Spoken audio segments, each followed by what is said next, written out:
Welcome back ناظرین، دوبارہ سے پروگرام سٹی ایٹ 10 کے اندر آپ کو خوش آمدید کہتے ہیں۔ پروگرام کا دوسرا حصہ ہمارا جو مرکزی حصہ ہے اور خاص طور پر جمعۃ المبارک ہے، تو ہمارے ساتھ علماء کرام، نامور علماء کرام جو فیصل آباد کے ہیں وہ موجود ہیں۔ دین اسلام کے حوالے سے بات ہوگی اور ہمارا آج کا جو موضوع ہے وہ ہے اسلام اور جمہوریت۔ ہم جمہوریت کو سیاست بھی کہہ سکتے ہیں اور جمہوریت بھی رکھ سکتے ہیں، اور اس کا اسلام کے ساتھ اور اسلامی اقتدار کے اندر کیا اہمیت ہے اور کیسے اس کو لے کے چلا جاتا ہے۔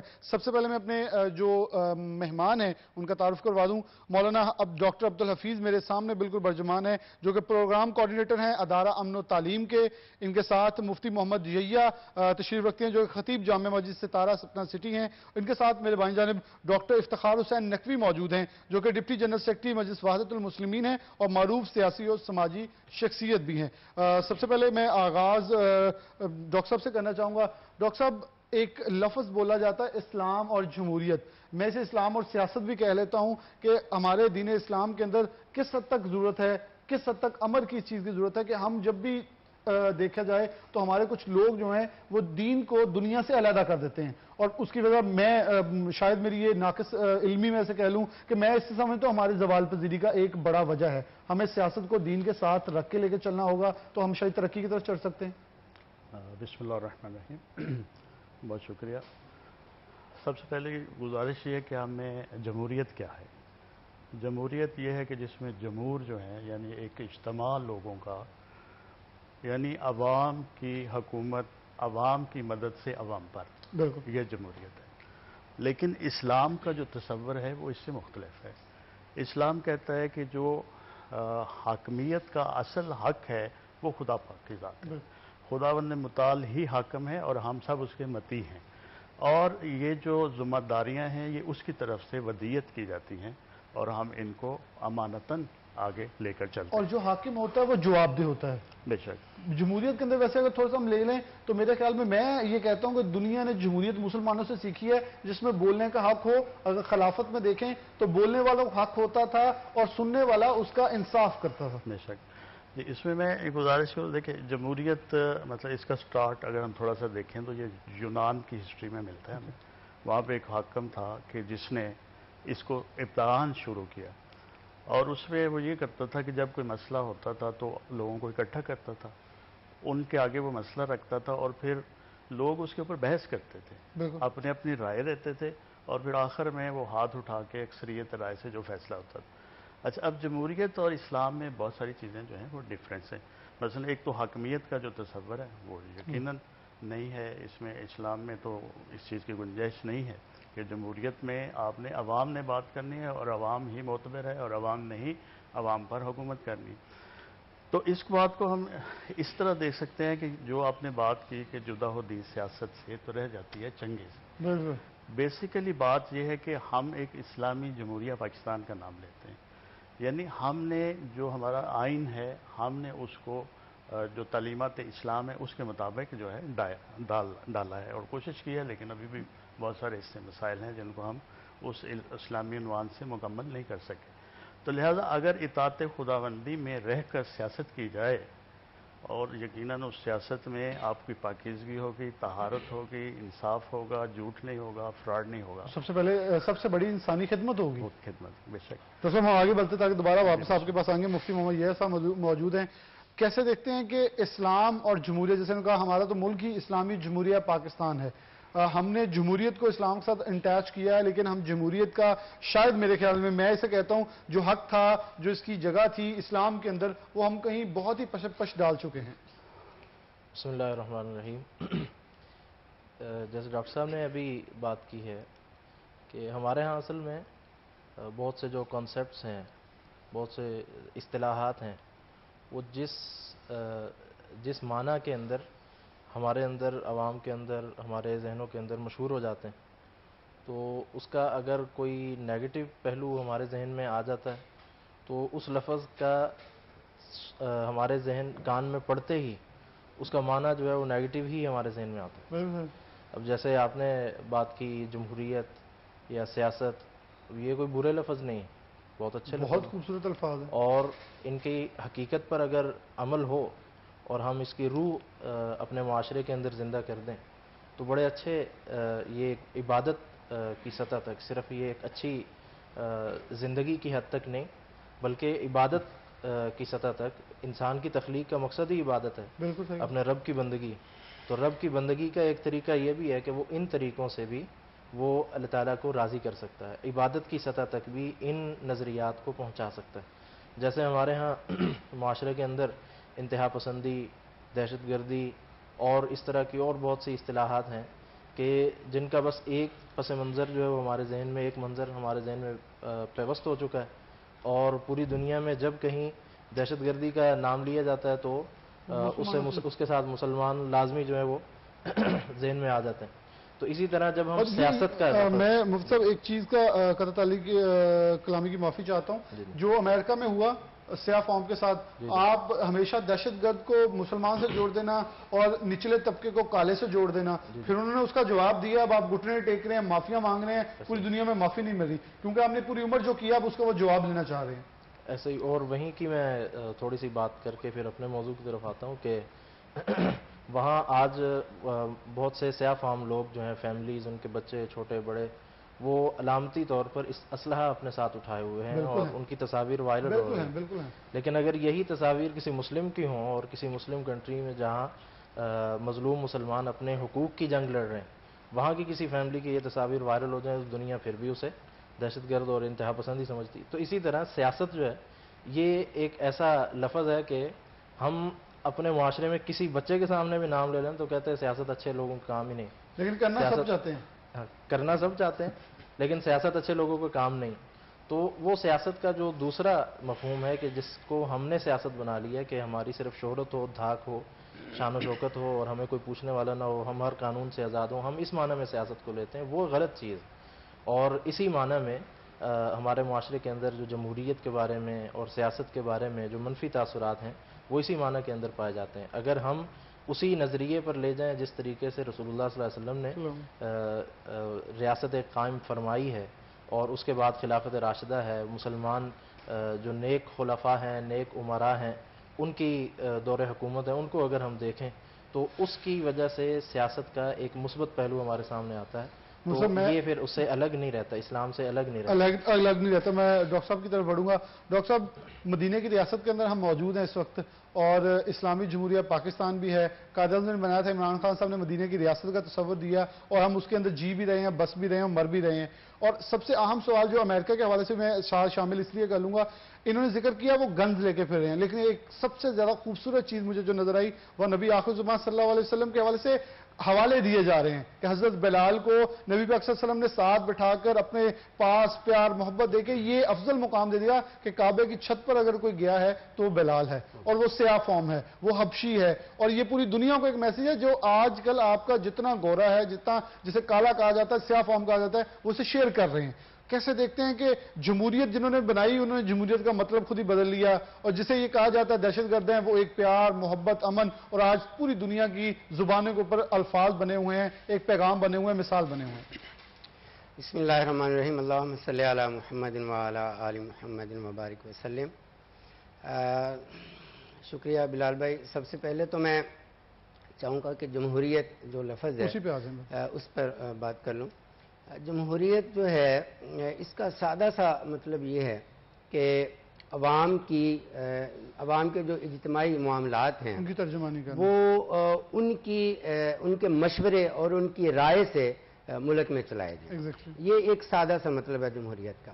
جمہوریت ایک نظام ہے, جس طرح اسلام میں نظام خلافت ہے اسی طرح جمہوریت ایک نظام ہے کہ اکثریت کی رائے جو ہے اس کو جو ہے نا مد نظر رکھا جائے. اور میں تو جب اسلام کی تعلیمات کا مطالعہ کرتا ہوں تو میں تو یہ سمجھتا ہوں کہ جمہوریت جو ہے وہ عین اسلام کے اصولوں کے مطابق. اچھا, میں آپ کے لیے یہی کہنے لگا تھا کہ مجھے لگتا ہے کہ انہوں نے صرف اسلام سے بچنے کے لیے اسے جمہوریت دے دیا, ورنہ یہ ہے مکمل طور پر دیا ہوا نبی آخر زمان کا اسلام کا نظام. ایگزیکٹلی وہی اسلام کا نظام ہے. تو میں یہی کہنے لگا تھا. دیکھیں, نظام کوئی بھی ہو سوائے اس نظام کے جو اللہ نے آسمان سے اتارا ہے, اس میں کچھ بہت ساری خوبیاں بھی ہوتی ہیں تو کچھ خامیاں بھی ہوتی ہیں. تو ہونا تو یہ چاہیے کہ ہم ان خامیوں کو دور کریں, لیکن ہم کسی ایک خامی کو یا دو خامی کو ہم سامنے رکھتے ہوئے ہم اس پر کفر کا لیبل لگا دیں کہ یہ لفظ ہی جو ہے نا وہ کوئی لفظ ہمیں پسند نہیں ہے تو یہ کفر ہے. یہ میرا خیال غلط بات ہے.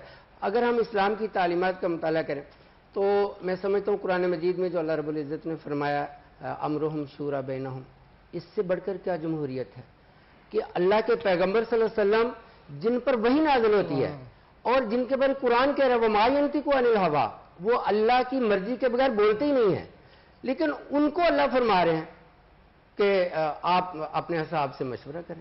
اور اس کی مثالیں اسلام کی تاریخ میں موجود ہیں. جنگ احد میں کیا تھا؟ اللہ کے پیغمبر صلی اللہ علیہ وسلم نے جب دیکھا کہ جنگ کے بادل امنڈ رہے ہیں اور ایک بہت بڑا لشکر جو ہے وہ مدینہ پہ حملہ آور ہونے والا ہے، تو آپ نے اپنے صحابہ کو جمع کیا اور آپ نے مشورہ لیا، جبکہ اللہ کے پیغمبر صلی اللہ علیہ وسلم کی اپنی رائے یہی تھی کہ ہم مدینہ میں رہ کر دفاع کریں. بالکل. حضرت ابوبکر صدیق رضی اللہ تعالیٰ عنہ کو بھی یہی رائے تھی. یعنی میں سمجھتا ہوں کہ جو کبار صحابہ، لیکن جو نوجوان اصحاب تھے وہ کہنے کہ نہیں ہم جی باہر میدان میں نکل کر جو ہے نا وہ جنگ لڑیں گے. تو اللہ کے پیغمبر صلی اللہ علیہ وسلم نے ان کی رائے کو ترجیح دی کیونکہ وہ اکثریت میں تھے. بالکل. تو یہ کیا ہے؟ یہ اسلام کی جو تعلیمات ہیں وہ تو ہمیں یہی سکھاتی ہیں. بہت سی مثالیں کہ خلفاء نے باتیں سنی ہیں کہ آپ ان کے فیصلوں کے اوپر ادب کیا، احترام کیا ہے، ان کی بات کو انہوں نے وقت دی ہے. وقت دی ہے. تو میں سمجھتا ہوں کہ ہم صرف یہ سمجھیں کہ جی یہ جمہوریت جو ہے یہ مغرب کا نظام ہے، یہ نہیں، یہ اسلام کا نظام ہے.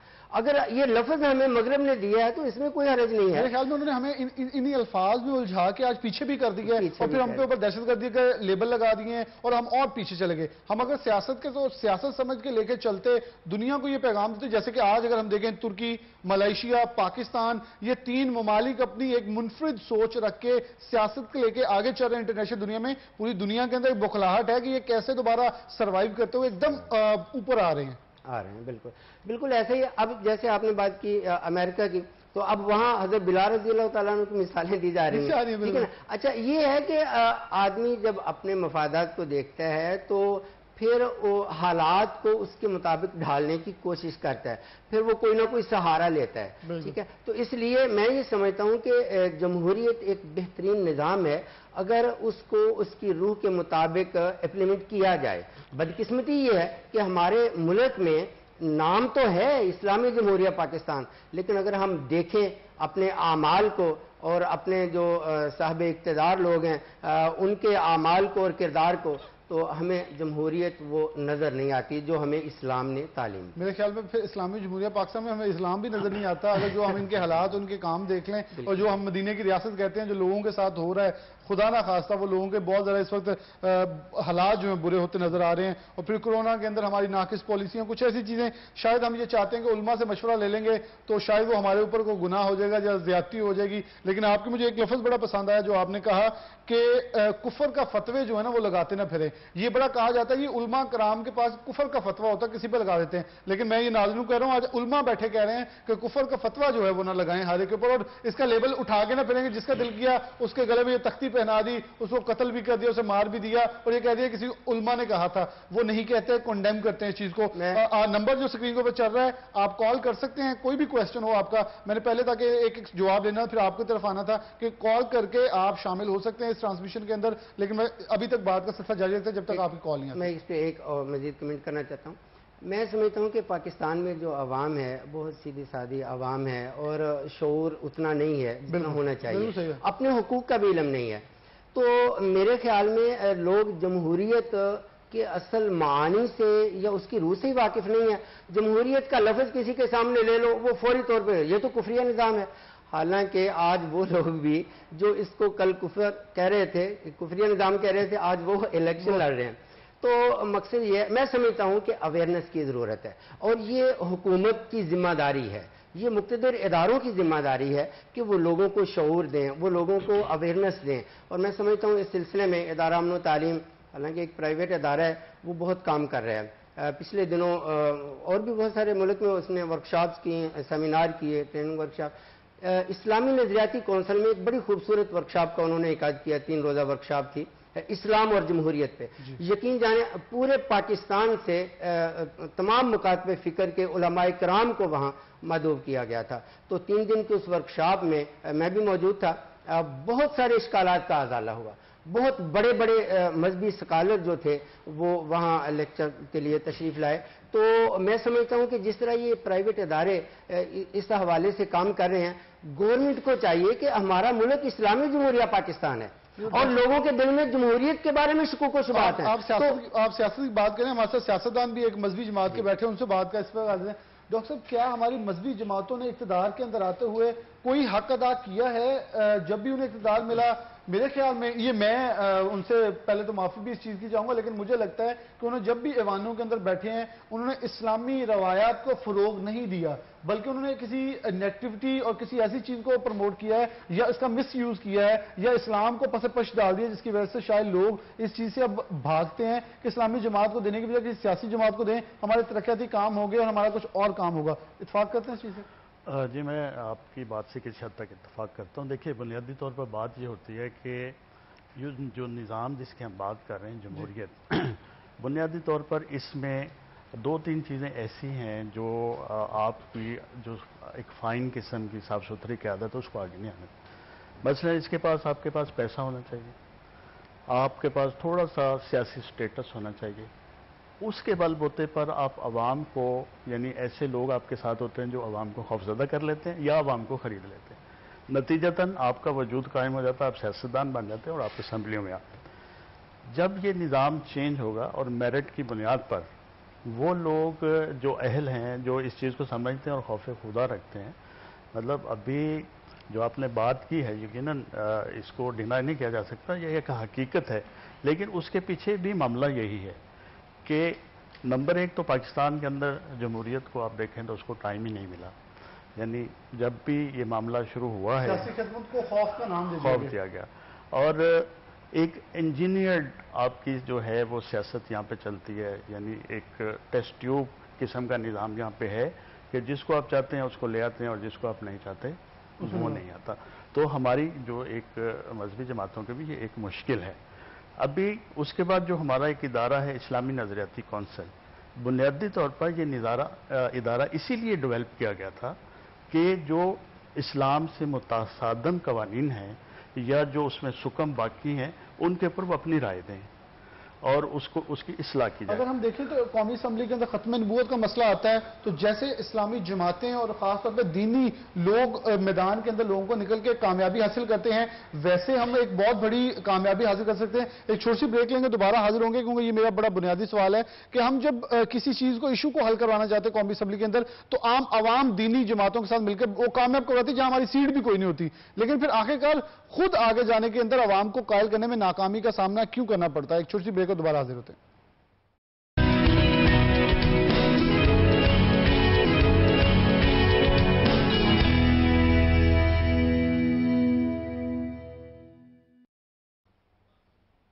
ویلکم بیک ناظرین, دوبارہ سے پروگرام میں خوش آمدید. بات کا سلسلہ جاری ہے.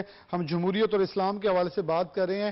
مشترکہ اقتدار کے حوالے سے اگر بات کریں جمہوریت اسلام کی تو مفتی صاحب ہم بات کر رہے تھے کہ جب بھی کوئی مسئلہ آتا ہے دین اسلام کے حوالے سے تو ہماری اسمبلی کے اندر ہمارے جتنے بھی وہ لوگ جن کا اسلامی جماعت سے تعلق نہیں ہوتا وہ بھی اس پلیٹ فارم پہ آ کے اپنا کردار ادا کرتے ہیں. لیکن جب ہمیں بات آتی ہے الیکشن کے اندر تو اس کے اندر مجھے ایک بڑی زیادہ ایک میری منفی سوچ تو نہیں, میں سے کہوں گا میری ایک بہت زیادہ منفی ان سے ایک فیصلہ ہوگا, ایک سوچ ہوگی, وہ یہ ہے کہ یہ لوگ اقتدار جب الیکشن ہوتے ہیں تو سب سے زیادہ پہلے بیٹھنے والوں میں سے ہوتے ہیں, پہلے کھڑے سارے ہو جاتے ہیں لیکن پھر خود ہی سیٹیں اپنی واپس لے لیتے ہیں, اپنے کاغذات نامزدگی واپس لیتے ہیں, جو سے ہم خود سیاسی جو جماعتیں ہیں دیگر جو غیر اسلامی سیاسی جماعتیں ہیں انہیں پروموٹ کرتے ہیں. یہ ہے ایک تکلیف دہ موضوع ہے. ہمارے جو یہاں کے احوال ہیں, ہمارے ملک کے جو احوال ہیں, اس میں اگر آپ انفرادی طور پر یہ شخصیات پر اگر جائیں, ڈاکٹر صاحب بار بار فرما رہے ہیں کہ ہمارا اصل جو ایشو ہے وہ پورے نظام کی چینجنگ کا ہے. شاید میرے خیال میں نظام کو ٹھیک کرنے کے لیے ہمیں پھر نیچے سے اٹھنا پڑے گا. بالکل ایسے ہی کرنا پڑے گا. اس کے لیے جہاں آپ نے جو باتیں فرمائی یہ بالکل ٹھیک ہے, ایسا ہوتا ہے, الیکشنز میں ہوتا ہے. اور دوسرا مسئلہ یہ کہ الیکشنز میں یہ کوئی اس طرح کا عملی کردار نہیں ہوتا. عملی کردار پیش کرنے کے لیے عملی کردار جو ہے وہ وہاں نہ پیش کرنے کا موقع ہوتا ہے, اور نہ ہی جو لوگ ہمارے سامنے ہوتے ہیں جنہیں ہم نے الیکٹ کرنا ہوتا ہے نہ وہ عملی کردار ادا کرنے کی پوزیشن میں ہوتے ہیں. ابھی وہ مرحلہ وار ابھی عوام کے پاس جائیں گے, پھر اس کے بعد منتخب ہوں گے, پھر آگے اسمبلیز میں پہنچیں گے, وہاں پھر وہ اپنا کوئی عملی کردار ادا کر سکتے ہیں. تو جب عملی کردار ادا کرنے کی باری آتی ہے تو اس وقت اسمبلی کے اندر جب بھی آواز اٹھتی ہے رسول اللہ صلی اللہ علیہ وسلم کی ناموس کے حوالے سے, ختم نبوت کے حوالے سے, اور صحابہ کرام, اہل بیت اعظام, ان حضرات کی شخصیات کے حوالے سے جب بھی آواز اٹھتی ہے, تو چونکہ الحمدللہ اکثریت جو ہے وہ ہمارے اسمبلی کے اندر وہ سنجیدہ اور باوقار لوگوں کی ہے اور مسلمان ہیں الحمدللہ, مسلمان ملک ہے. تو اور اس طرح جو اقلیتی نمائندے ہوتے ہیں وہ بھی بڑے سلجھے ہوئے اور سنجیدہ, اور بلکہ وہ بعض معاملات کے اندر وہ مسلمانوں سے آگے ایک قدم آگے ہوتے ہیں. تو وہاں جب عملی کردار ادا کرنے کی باری آتی ہے اس وقت یہ موضوع ہی ایسا ہے کہ اس پر الحمدللہ میں اس کو یہ کہتا ہوں کہ یہ اللہ تعالیٰ کا خاص فضل ہی ہے کہ ہمارے اوپر تمام برائیوں کے باوجود اس موضوع پر آ کر اور اس طرح کی جو انسانی ہمدردی ہے اس میں یہاں آ کر جو ہے وہ سارے کے سارے ایک ہو جاتے ہیں. ایک وجہ میں مجھ سے بات کا سلسلہ جائے گا. 04187811021 ہمارا نمبر نیچے چل رہا ہے, آپ اس پہ کال کر سکتے ہیں. اسلام اور جمہوریت میں مجھے لگتا ہے لوگوں کو تھوڑی سی مشکل آ رہی ہے سوال پوچھنے پہ, لیکن اگر آپ کو دینی مسائل کوئی بھی آپ کا کوئی بھی آپ مشورہ لینا چاہتے ہیں, کوئی آپ کو مسئلہ درپیش ہے, تو آپ وہ بھی ہمارے عالم دین یہاں موجود ہیں, ان سے پوچھ سکتے ہیں اور بالکل بلا جھجک آپ کال کر کے ان سے کسی بھی حوالے سے جو رائے ہے وہ بھی طلب کر سکتے ہیں. جی مفتی صاحب. اور باقی جو بات ہوتی ہے ہمارے الیکشنز کی, تو اس وقت ظاہر ہے کہ ہمارا اس وقت جو بازاری طریقہ ہے, مارکیٹوں کا جو طریقہ ہے, اس میں ہم یہی ہے کہ جب تک ہم دوسرے کو نیچا نہیں دکھائیں گے اس وقت تک ہم اپنی چیز جو ہے وہ بیچ نہیں سکتے. میں پنجابی میں بول دیتا ہوں, کیا ہم مولوی الیکشن لڑیں گے؟ تو یہ بات بھی ہے, اس حوالے سے بھی بلیک میل کیا جاتا ہے. اور دوسرا آپس میں کسی حلقے میں اگر ایسا بھی ہو کہ کوئی بھی وہاں عالم جو ہے وہ الیکشن پر نہیں کھڑا ہوا, تو پھر بھی ایک دوسرے کو نیچا دکھانے کے لیے کبھی کسی کو کہاں پہنچا دیا جاتا ہے, کسی کو یہودی ایجنٹ, کسی کو اسرائیلی ایجنٹ, اور کسی کو یہ ہمارے پاس یہ کامن چیزیں ہیں ہمارے پاس کہ کوئی انڈیا کا یار ہے, کوئی اور کسی بیچارے نے اگر بیرون ملک کا دورہ بھی کیا اس کی وہ تصویر لگا دی جاتی ہیں کہ یہ لوگ تو وہاں ملتے ہیں, وہاں بیٹھتے ہیں. مطلب ہم میرے خیال میں کردار کشی جو ہے نا وہ سب سے اچھا, یہ ہم اگر لے لیں تو دین اسلام کے ساتھ جمہوریت کو جوڑیں گے تو ہمیں دین اسلام پردہ جو ہے کرنے کا بہت تلقین کرتا ہے کہ دوسروں کے عیب چھپائے جائیں. ہم کردار کشی کرتے ہیں, جھوٹ نہ بولا جائے ہم جھوٹ بولتے ہیں, بددیانتی نہ کی جائے ہم بددیانتی کرتے ہیں, ہم وہ سب کچھ کرتے ہیں اور پھر کہتے ہیں جمہوریت بھی مل جائے اور ہمیں دین بھی مل جائے. ڈاکٹر صاحب کیا کہتے ہیں؟ جی میں نے جو پہلے بات کہی تھی نا کہ جمہوریت بذات خود کوئی برائی نہیں ہے, برائی نہیں ہے, اس کا نفاذ جو ہے یا اس کو امپلیمنٹ کرنا اصل مسئلہ تو وہ ہے. جمہوریت جو آپ دیکھیں اللہ کے پیغمبر صلی اللہ علیہ وسلم نے جو حجۃ الوداع کے موقع پر آپ نے خطبہ ارشاد فرمایا تھا, وہ جو میں سمجھتا ہوں کہ اسلام کی تعلیمات میں آپ کا وہ خطبہ جو ہے وہ مینار نور کی حیثیت رکھتا ہے. اس میں کیا تھا؟ اس میں یہی تھا انصاف, مساوات, احترام انسانیت. تو جمہوریت میں کیا ہے؟ یہی کچھ ہے. لیکن ہم ان چیزوں پر عمل ہی نہیں کرتے. ہم تو جیسے آپ کے مفتی صاحب فرما رہے تھے, کردار کشی جو ہے یہ ہمارا سب سے بڑا وتیرہ ہے, لوگوں پر الزام تراشی کرنا, حالانکہ اسلام اس سے سختی سے منع کرتا ہے. جمہوریت میں میں سمجھتا ہوں کہ جتنے بھی آپ اگر مطالعہ کریں, آپ پاکستان کا جو نفاذ ہے, آئین ہے, آپ اس کا مطالعہ کریں تو اس میں پوری وہ اسلام کی شکیں موجود ہیں. ہمارا ملک اسلامی جمہوریہ پاکستان ہے تو اس میں پوری وہ اسلام کی شکیں موجود ہیں. اسلام کے خلاف ہم نہیں جا سکتے اپنے آئین کی روشنی میں, لیکن ہم دن رات اگر اسلام کے خلاف جاتے ہیں تو وہ ہماری بدعمالیاں ہیں, وہ ہماری بدعمالی ہیں. اس لیے میں سمجھتا ہوں کہ اسلام اور جمہوریت کوئی دو متصادم نظام نہیں ہے. اسلام اور جمہوریت کی بہت ساری مشترکہ اقدار ہیں.